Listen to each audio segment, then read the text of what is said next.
kita diteguhkan, jangan lagi Mengatakan Natal itu pagan. ya, Kalau mengatakan Natal itu pagan, berarti dia belum belajar tentang sejarah. ya, itu dia. Yesus Dan baca Alkitabnya belum tuntas.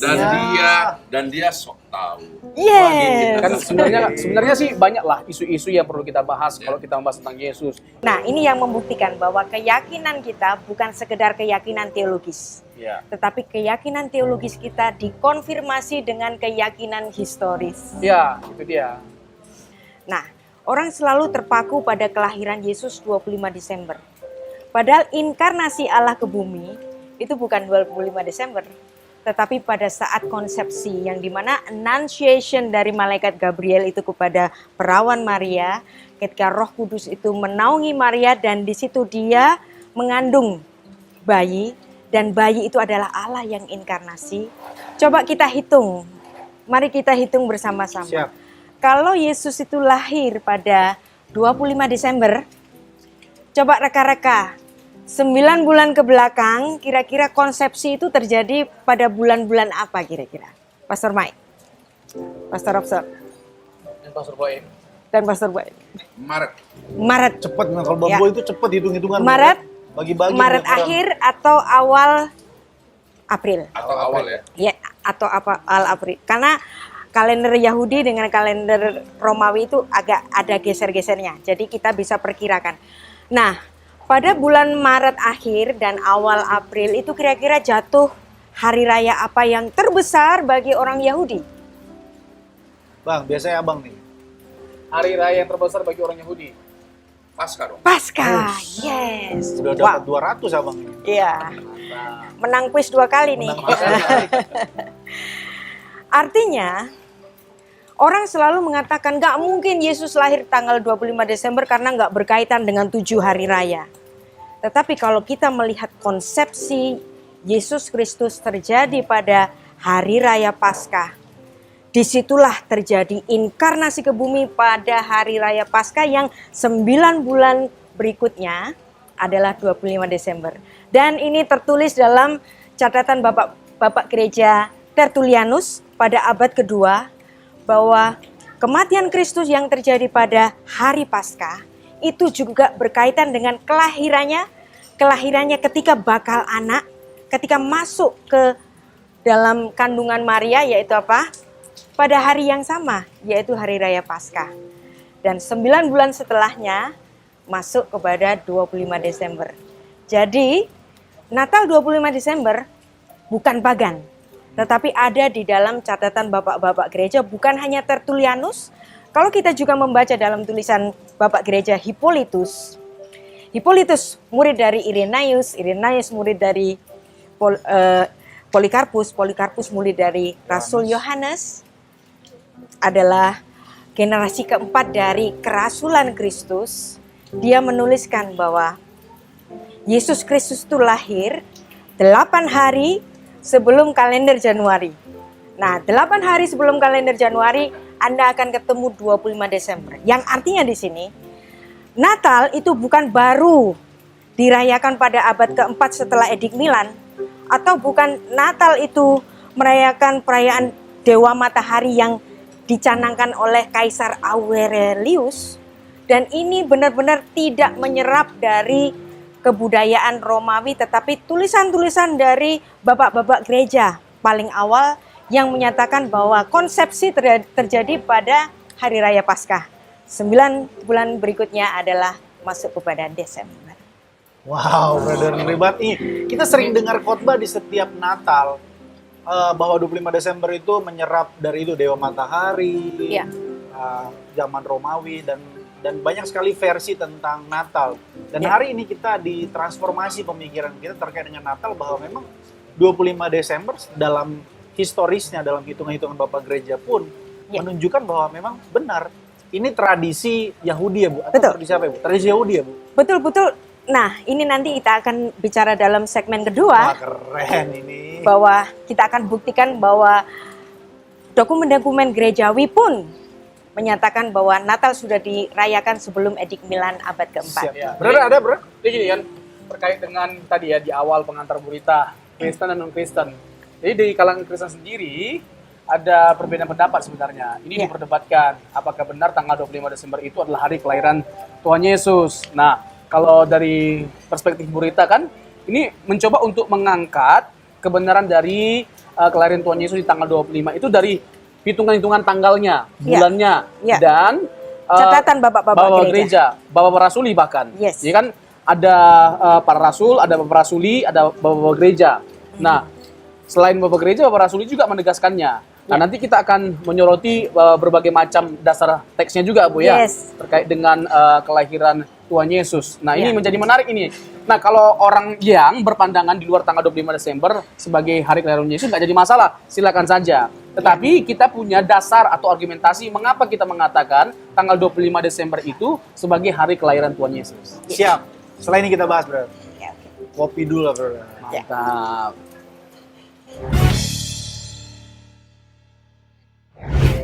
Langsung, Bu. Oke. Tadi data-data terkait dengan Iya. apa namanya tadi? Sebelum kita akan menyesuaikan atau mengharmonisasikan dengan catatan-catatan gerejawi dan Ya. gereja, bapak-bapak gereja, ada satu catatan dari tradisi Yahudi yang sangat menarik dan saya akan Boleh, membacakannya. Bu. Silakan. Diambil dari Rosh Hashanah 11a. Dan ini menjadi satu pengalaman saya secara spiritual, saya bergetar sekali ketika membaca teks ini. Saya bacakan dalam bahasa Ibrani, Rabbi Yeshua Omer. Rabbi Yehosua berkata, Benisan Nifra Haolam.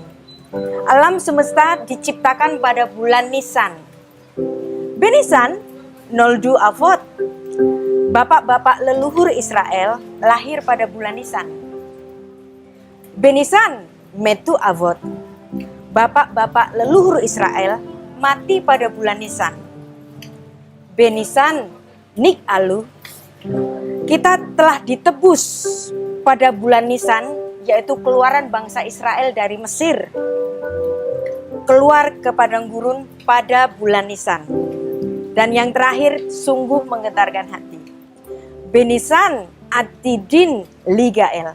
Di masa depan kita akan mendapat penebusan penuh pada bulan Nisan. Nah, ini menarik. Kenapa saya menyoroti bulan Nisannya kalender Yahudi? Karena Paskah orang Israel itu jatuh pada tanggal 14 Nisan yang disebut dengan Erev Pesach. Nah, Erev Pesach ini disebut oleh Bapak Gereja Tertullianus yang mengambil tanggal Romawinya yaitu tanggal 25 Maret sebagai hari konsepsi. Dan 9 bulan setelahnya masuk ke tanggal 25 Desember. Nah, menariknya juga seperti yang ditulis dalam Rosh Hashanah 11a tadi, kita di masa depan akan ditebus secara penuh pada bulan Nisan, yaitu apa? Bulan Paskah itu tadi. Dan kalau kita membaca Yohanes 19 ayat 14, ini menarik sekali. Brother Robson, Ya, bro. silakan dibaca. Yohanes 19. Yohanes 19 ayat 14. Oh. Hari itu ialah hari persiapan Paskah, kira-kira jam 12. Kata Pilatus kepada orang Yahudi itu, inilah rajamu.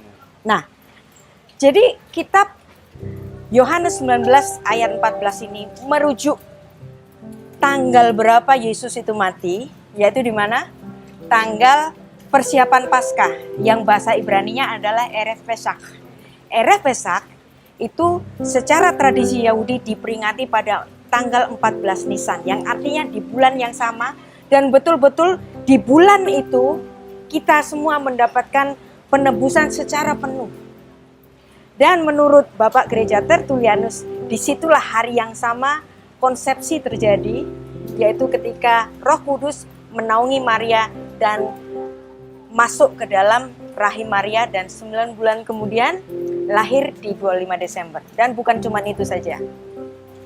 Dokumen gerejawi Coptic Apostolorum Didaskalia tahun 189 Masehi, berarti abad kedua, itu sudah menuliskan bahwa Yesus Kristus lahir pada tanggal 25 Kislev kalender Yahudi. Demikian juga ada di Apostolorum Didaskalia dari gereja Syria dan juga gereja-gereja Yunani yang juga menyatakan hal yang sama. Yesus Kristus lahir pada 25 Kislev, tanggal penanggalannya orang Yahudi. Dan kalau kita konversikan, 25 Kislev tahun 3757 itu adalah tanggal yang sama dengan 25 Desember tahun 5 sebelum Masehi, yang artinya Natal 25 Desember itu bukan pagan, tetapi ada di dalam teks-teks kuno dari bapak-bapak gereja maupun dokumen-dokumen dari gereja-gereja purba Romawi. Keren banget. Di 25 Desember itu bukan tanggal kelahiran Dewa Matahari. Iya. Ya. Nah, siap. Meskipun kalau mereka menganut bahwa tanggal 25 Desember itu adalah hari kelahiran atau peringatan akan Dewa Matahari, Sol ya silakan Invicti. saja. Ya.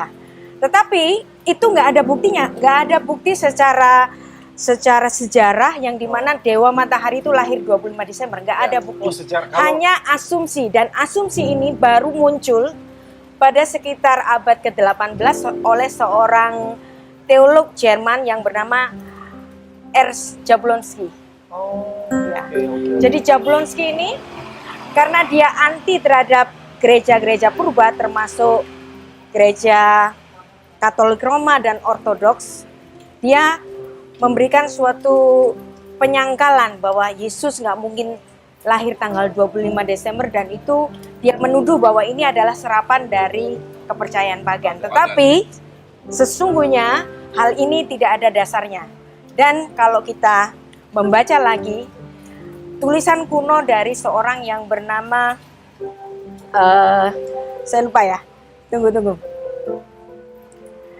Tahun 1883 seorang yang bernama ini abad pertama ya, ya. Alfred Edersheim ya. Alfred Edersheim, karena ada penolakan dari Paul Ernst Jablonski pada abad ke-18 ini, Alfred Edersheim pada abad yang ke-19 atau tahun 1883, dia membuktikan, dia meneliti betul-betul apakah 25 Desember itu adalah pagan. Justru yang dia temukan bahwa 25 Desember 5 sebelum Masehi itu adalah tanggal yang sama dengan 25 Kislev yang dimana orang-orang Yahudi merayakan Hari Raya Hanukkah. Keren banget. Bu, kalau bicara tentang Natal, tadi bagus sekali penjelasan Ibu. Badan mendalam sekali, lagi-lagi kita tercengang-cengang lah ya bahasanya. Ada satu pertanyaan menarik yang simple, Bu. Ya. Bahwa Natal itu kan nggak ada dalam Alkitab Yes. merayakan Natal gitu. Mm-mm. Lalu kemudian kalau mau dilihat secara historis, Ya. sebetulnya Paskah itu lebih Ya. apa ya? Maksudnya perayaan Natal lebih meriah dibandingkan Paskah. Padahal kalau Ya. dalam historis Paskah itu sesungguhnya atau bagaimana sih Bu? Ini Ya, dari Bedakan, Bu? Kresna. Sebenarnya kalau kita merayakan Natal, itu sebenarnya sekaligus kita juga merayakan Paskah. Paskah, ya. Oh, Kenapa? oke. Karena kita harus melihat 9 bulan sebelum 25 Desember itu adalah hari Paskah. Paskah ya. Dan kemudian kita harus ingat, Yesus Kristus kita semua tahu lahir di kandang domba. Ya. Dan kita semua mengatakan itu kandang domba yang hina. Ya. No, Oh ya? no. Berarti Ya. drama-drama selama ini Jadi drama-drama selama Keliru ini keliru, ya. Yesus memang lahir di kandang domba. Dan kandang domba itu disebut betul-betul dalam Kejadian 35 ayat 20, kemudian Mika 4 ayat 8 dan Mika 5 ayat 1. Yang dimana kelahiran Yesus Kristus ada di tempat yang sudah dinubuatkan. Setidaknya di dalam 3 ayat ini Ya. bahwa Yesus lahir di satu tempat yang namanya Migdal Eder. Migdal. Migdal Eder di kemudian hari adalah satu tempat yang menjadi pemasok dari domba-domba yang akan dipersembahkan di bait Allah. Dan persembahan domba di bait Allah itu terjadi setiap hari. Dan Migdal Eder di sini bukan kandang biasa, tetapi kandang yang di dalam asuhan atau di dalam di dalam kuasa dari para imam-imam di Yerusalem, yang dimana itu adalah tempat suci. Bahwa siapapun domba yang lahir di Migdal Eder, itu yang akan dipersembahkan di Bait Allah. Ring the bell? Yesus Kristus lahir Wow. di Bethlehem Efrata, di satu tempat yang namanya Migdal Eder, seperti yang ditulis dalam Mika 5 ayat 1, Mika 4 ayat 8. Dan dia di situ, kenapa Yesus harus lahir di situ? Karena di situ adalah tempat kelahiran bagi domba-domba yang dipersembahkan di Bait Allah, maka Yesus sebagai penggenap dari seluruh korban itu, maka dia harus lahir di situ. Jadi mulai sekarang jangan pernah berkata bahwa Yesus lahir di kandang domba yang hina. No, itu adalah kandang domba yang disucikan oleh para imam di Yahudi, di Israel, bahwa itu adalah tempat lahirnya domba-domba yang akan dipersembahkan di Bait Allah. Itulah sebabnya kalau Anda membaca dalam Yohanes 1 ayat 29, di mana Yohanes Pembaptis ini adalah anak dari Elisabet dan dia anak dari Imam Zakaria yang tahu persis di mana Yesus dilahirkan, maka dengan menunjuk ke langsung hidungnya Yesus, dia mengatakan, inilah anak domba Allah yang menghapus dosa dunia. Kenapa? Karena Yesus lahir di tempat yang ditentukan, yaitu apa? Migdal Eder. Ini sih sebuah penjelasan yang komprehensif ya, selain komprehensif dan bisa dipertanggungjawabkan secara historis dan teologis. Ya, Dan- dokumen gereja pun menulis demikian Ya. dan bisa kita baca. Nah, iya betul dia. Jadi maksudnya secara historis pun bisa dipertanggungjawabkan gitu loh, bukan hanya secara teologis Ya. hitung-hitungannya, karena ada orang-orang yang menuliskan terkait dengan Ya. kelahiran Tuhan Yesus. Jadi berbahagialah kita yang mendengarkan ya diskusi atau talk show ini, yang ini misalnya ya kelahirannya disebut sebagai paganisme, Ya. lalu dia dipertuhankan tanggal 325 abad Ya, keempat. ya. Masih banyak lah ya yang perlu kita bahas, tapi memang pada akhirnya waktu tidak memungkinkan. Tapi dalam kesempatan kita masih akan bersama dengan Burita membahas topik-topik yang menarik lah pokoknya, yang memperkaya wawasan kita, pengetahuan kita, dan membuat kita semakin mencintai dan menghormati Tuhan Yesus. Mantap. Amin. Kasih pesan terakhir lagi. Kasih closing statement terkait dengan Natal ini. Mungkin Ya. dari Ibu terlebih dahulu. terkait Seperti Natal. tadi, saya harus mengulang lagi, Siap. keyakinan teologis kita tentang Natal itu dikonfirmasi dengan keyakinan historis. Jadi jangan lagi di antara kita mengatakan bahwa Natal itu pagan atau menyerap budaya pagan. Never, never, never, never, never. Kalau kita belajar Alkitab secara benar dan mempelajari sejarah secara benar, kita akan tahu bahwa betul-betul kelahiran Tuhan Yesus, Allah yang inkarnasi ke bumi, adalah pemenuhan dari janji Tuhan yang sudah diberitakan sejak kitab Kejadian dan sudah digenapi pada perjanjian baru. Brother, ada? Secara historis dan secara teologis dapat dibuktikan kebenaran dari kelahiran Yesus, bahwa benar-benar Yesus lahir. Tapi pertanyaannya, apakah dia lahir di hati kita? Apakah di hati kita ada Tuhan Yesus?